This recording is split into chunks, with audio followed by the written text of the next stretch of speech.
A cultura informa, opinião. Vamos conversar agora com o ex-senador da República, o empresário Douglas Sintra. Boa tarde, Douglas. Boa tarde, Dido. Boa tarde, André. Boa tarde, ouvintes da cultura e toda a nossa querida região agreste. Boa tarde, Douglas Sintra. Vamos ao comentário. Tudo tranquilo? Estamos lhe ouvindo em alto e bom som. Tá. Hoje, o nosso comentário,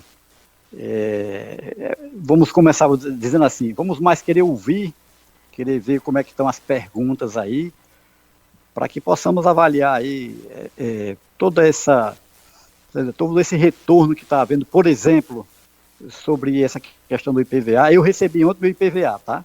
E já tive um susto, e quero ver se a população como um todo está tendo o mesmo susto, e vamos aguardar, provavelmente até amanhã, vai sair a liminar, esperamos que positivamente para suspender esse aumento, limitando ao aumento de 10%. E aí fica aqui não apenas o comentário, mas sobretudo o questionamento, né, de realmente se tem necessidade de haver esse aumento exagerado nos impostos.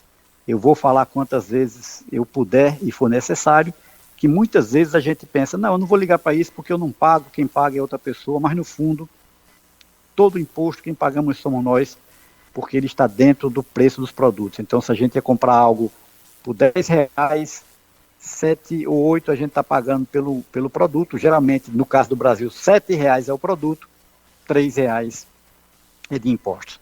Mas quero mais ouvir hoje vocês aí, Dido, André, alguma pergunta, algum assunto mais específico.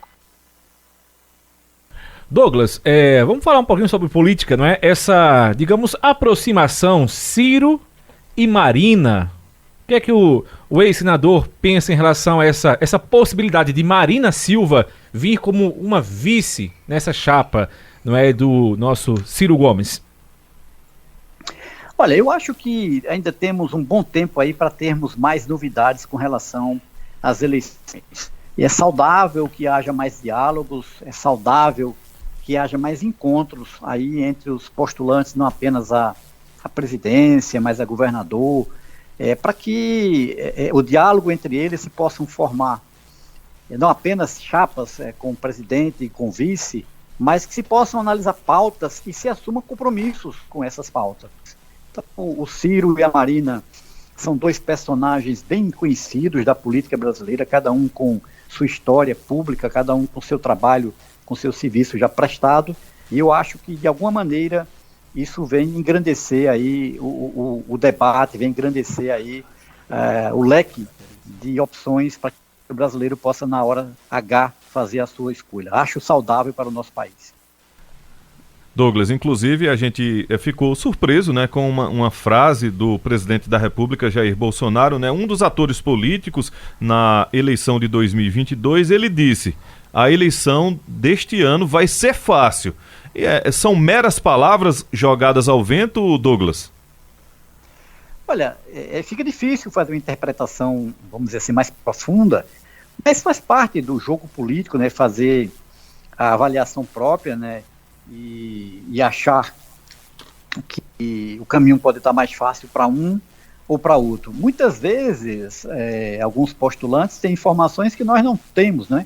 Então, cada um tem sua estratégia, cada um tem, vamos dizer assim, o seu jogo no bom sentido, e baseado nas informações que ele tem, baseado na estratégia e no jogo que vai jogar, qualquer um pode achar que é. Mas aí temos muito tempo para a eleição ainda, temos muito tempo para haver debate, diálogo, para haver definições, para haver ainda conjunção de alguns agentes políticos. E aí, dentro desse período, que talvez esse ano seja até mais importante do que a campanha, que é a pré-campanha, então talvez durante esse período de pré-campanha muita coisa boa possa acontecer, e eu reitero mais uma vez, muito diálogo possa acontecer, sobretudo com a sociedade, para que nós possamos não apenas falar de pessoas, mas, repito, falar sobretudo sobre pautas, sobre aquilo que deve ser defendido, não só no postulante a presidente, mas a presidente, governador, senador, deputado estadual e deputado federal. Douglas, falar um pouquinho sobre economias, já que você é um empresário. A gente tem visto aí com muita frequência na mídia nacional, né, nos jornais que tem, digamos, circulação nacional, algumas matérias, digamos assim, que são negativas em relação ao Pix, esse sistema que o Banco Central criou e oficializou. A gente está usando, muita gente acha que o Pix de fato é uma mão na roda, facilita muito para todo mundo, mas em São Paulo cresceu consideravelmente, segundo alguns jornais de lá, os casos de sequestro relâmpago, em qual, quando acontece que as pessoas estão com seus Pix, aí, seus aplicativos dos bancos nos telefones, o bandido passa, sequestra a pessoa e obriga que você faça aí transferências. O que é que o empresário Douglas pensa em relação a esse sistema, que, repito, ajuda tanta gente, mas aí despertou o interesse de bandidos? O lado bom e o lado ruim, né? Pois é, eu vou responder de forma um pouco bem-humorada. Se nós formos pensar nesse sentido, vamos deixar de fabricar dinheiro, né, para resolver o problema de segurança. Então, o que nós temos que resolver é a segurança do país, e não achar ruim projetos que vêm ajudar e muito o nosso país. Eu hoje sou apenas fã, mas usuário constante do Pix. Sei que ela ajuda em diversas áreas, principalmente no pequeno empresário. Você vai, por exemplo, eu estava no final de semana na praia e você compra picolé pelo Pix, você compra um milho pelo Pix, todas as pessoas se acostumaram a receber com segurança o seu dinheiro. Se por um lado, vamos dizer assim, esse aumento em alguns lugares deu sequestro, por outro lado, diminuiu também a necessidade das pessoas andarem com dinheiro, o que evidentemente também reduz, vamos dizer assim, as oportunidades de assalto. Então tudo tem os dois lados, mas não tenha dúvida que nesse caso aí, o lado positivo é muito mais vantajoso e é mais um exemplo aí de maturidade do nosso sistema bancário e econômico, dando até aí um grande exemplo, não só para a nossa América, mas para o mundo todo. Aqui tem a mensagem do Elias Serafim pelo WhatsApp 981091130. Boa tarde, senador. O que o senhor pensa sobre o passaporte vacinal para a entrada de pessoas em ambientes como restaurantes, cinemas, shoppings? Olha, esse é um tema muito delicado, muito amplo, mas primeiro assim, com relação à vacina especificamente, quem tem que falar são os médicos, da sua efetividade. Eu não sou da área de saúde, mas eu acho que nós temos que falar de liberdade, temos que falar de opções. Eu acho que hoje, felizmente, a Covid ela não tem mais a mortalidade que tinha antes. Hoje, inclusive, um problema maior especificamente tem sido mais a gripe nova que chegou aí do que a própria Covid, do ponto de vista até de contaminações, fazendo uma análise assim, grosso modo, não é nada específico. É importante só dizer o seguinte, nós temos que ver até o limite que isso vai. As pessoas não precisam andar com passaporte, por exemplo, de tuberculose para entrar em algum lugar. E no mundo todo morre 1,5 milhão de pessoas com tuberculose por ano. Ou seja, nos últimos 10 anos, 15 milhões de pessoas morreram. Aliás, depois da Covid, aumentou o número de mortos por tuberculose porque se diminuiu a prevenção, se diminuiu alguns tratamentos. Ou seja, nós temos que pensar muito mais na liberdade, até onde se vai a liberdade, até onde é o direito individual de cada pessoa, do que simplesmente ficar pensando em atitudes mais duras. Agora, evidentemente, nós temos que defender as teses sem ficar pensando, você defende isso porque é desse lado, ou você defende isso porque é de outro lado. Não, de forma nenhuma. Acho que o direito de se vacinar, acho que a vacina foi um grande alento para o mundo, naquele momento da Covid, foi e é um grande alento para o mundo, mas eu acho que as pessoas têm o direito, inclusive, por exemplo, com relação a vacinar crianças, os pais têm o direito de dizer, vou consultar meu médico aqui, ver se eu devo fazer, se eu não devo fazer, qual é o risco que essa criança vai ter se não for vacinada e qual é o risco que está, vamos dizer assim, oculto em vacinar. Mas isso, eu repito, isso é questão médica, eu não quero entrar no mérito. Eu quero ficar no mérito aí da liberdade e do limite da liberdade, até onde nós devemos ter o direito de nos locomover e até onde realmente as pessoas devem ser obrigadas a fazer as coisas. Inclusive, Dido, pegando esse gancho do passaporte sanitário, uma notícia urgente. A gente gosta muito de trazer informações e às vezes, digamos, entre aspas, copiar, né, modelos, né, Estados Unidos, Inglaterra, Reino Unido, né, que dá no mesmo. E chegando a notícia lá do Reino Unido é que o uso de máscaras não será mais obrigatório na Inglaterra. Além disso, o governo britânico deixará de incentivar o home office. A questão, e o Reino Unido tem registrado aumento no número de casos e mortes por Covid. Mesmo registrando, não vai ser mais obrigatório o uso de máscaras, nem o passaporte sanitário, e deixará de incentivar o home office. Ou seja, é um contrassenso, não é? Os casos aumentando, eles vão, digamos, afrouxar um pouquinho. Teve também na última semana a polêmica envolvendo o ministro também, não foi isso? Isso. Enfim, Douglas, é complicado para a gente entender isso, não é?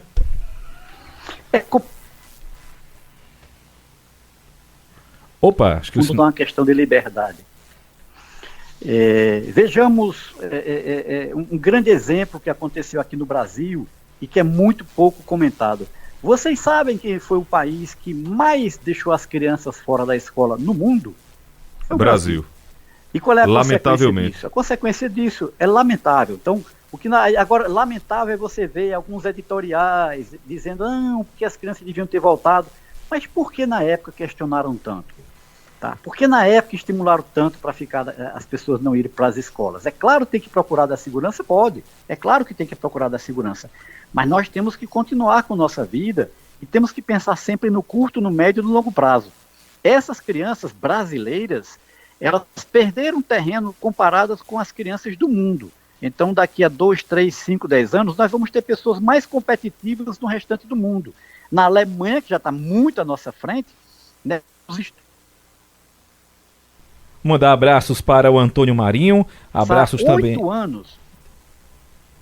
Aqui, mensagem do Val da Sofrência, está desejando um apoio aqui ao Douglas Sintra. O Val da Sofrência está ligado, daqui a pouco a gente lê a mensagem do Emanuel Antônio. Isso aqui, ó, Maria do Socorro também acompanhando a gente, muito obrigado pela audiência. Não é? Também aqui o Edmilson Antônio, muito obrigado. Raquel Fernanda também assistindo a nossa programação pelo Facebook da Rádio Cultura. E o Manuel José também. Esse está na Vila do Vitorino, em Riacho das Almas, assistindo a gente. Então, muita gente acompanhando o nosso programa, Douglas. Pois eu acho que eu já falei aqui, né? A rádio ela tem a grande capacidade de permitir que se escute enquanto exerce outra atividade, e por isso que o rádio tem ganho muita penetração aí nos diálogos, sobretudo sobre política, sobre o futuro do país. Mensagem aqui do Emanuel Antônio, está dizendo, Emanuel Antônio do São João da Escócia, Douglas Sintra, um empresário, mas um homem humilde, um homem sem orgulho. Parabéns, Douglas Sintra, pela sua humildade. Mensagem aqui do Emanuel Antônio. Eu agradeço as palavras do Emanuel aí, e se Deus quiser, vamos trabalhar para que todas as pessoas possam ter mais consciência nesse momento de crise que nós estamos vivendo, crise econômica, né, crise de saúde, para sairmos mais fortes desse momento. Pois é, a gente manda aqui abraço para o Antônio Joanes também acompanhando a gente, e nas redes sociais é muito comum, a gente sempre comenta isso aqui nos bastidores em off, e também quando a gente está conversando aqui nesse bate-papo com os comentaristas, com os participantes, não é sempre fica aqui, digamos, nas redes sociais um debate, o que é muito bom, porque o pessoal começa a fazer o debate aqui, né, na rede social a partir das falas de nossos comentaristas e também de acordo com as matérias que a gente noticia aqui no programa Cultura Informa. Então um abraço a esse pessoal todo, sempre é bom esse debate aqui, essa discussão de ideias de forma respeitosa. Um abraço a todos, muito obrigado pela audiência. E lembrando que a gente, a partir de hoje, né, André, estamos aí com 3 participações. A gente tinha, né, tradicionalmente 2 participações no primeiro momento do programa e no segundo, agora são 3 participações. Nosso Davi Cardoso, que é o rei das bombas, como todo mundo já conhece muito bem, sempre um convidado no meio do programa. Hoje, Douglas Sintra, amanhã já teremos outro participante e no final, né, o nosso Rui Lira ou professor Carlos. Então, é um novo formato aqui no programa que a gente está aqui colocando no ar hoje, Douglas, e está sendo bem aceito, inclusive você estreando com a gente nesse novo formato do programa. Comentários em dose tripla. Isso. Pois é, eu quero inclusive registrar aí a minha alegria de participar desses momentos, de falar próximo aí dessas figuras tão conhecidas em Caruaru, respeitadas por suas análises, né, que é o Davi, o Rui, e todas. Douglas, a gente agradece. A informação, de comunicar. A internet está variando um pouquinho, Isso, mas... pode prosseguir. Fica à vontade, Douglas, é porque às vezes o sinal cai um pouquinho e a Não. gente pensa que você está sem falar com a gente. Não, só para dizer, registrar, né, a alegria de estar junto com o Davi, o próximo Davi, próximo a Rui, pessoas que têm uma boa capacidade analítica, e desejar aí sucesso para que a rádio continue contribuindo aí para deixar a nossa região muito bem informada. Douglas Sintra, empresário, ex-superintendente da SUDENE, Superintendência de Desenvolvimento do Nordeste, e também político, né? Político. Ex-senador da República. Exatamente. A gente agradece a sua participação aqui no programa Cultura Informa de hoje e até o próximo programa. Isso aí, Douglas. Um abraço, ótima tarde. Grande abraço a todos.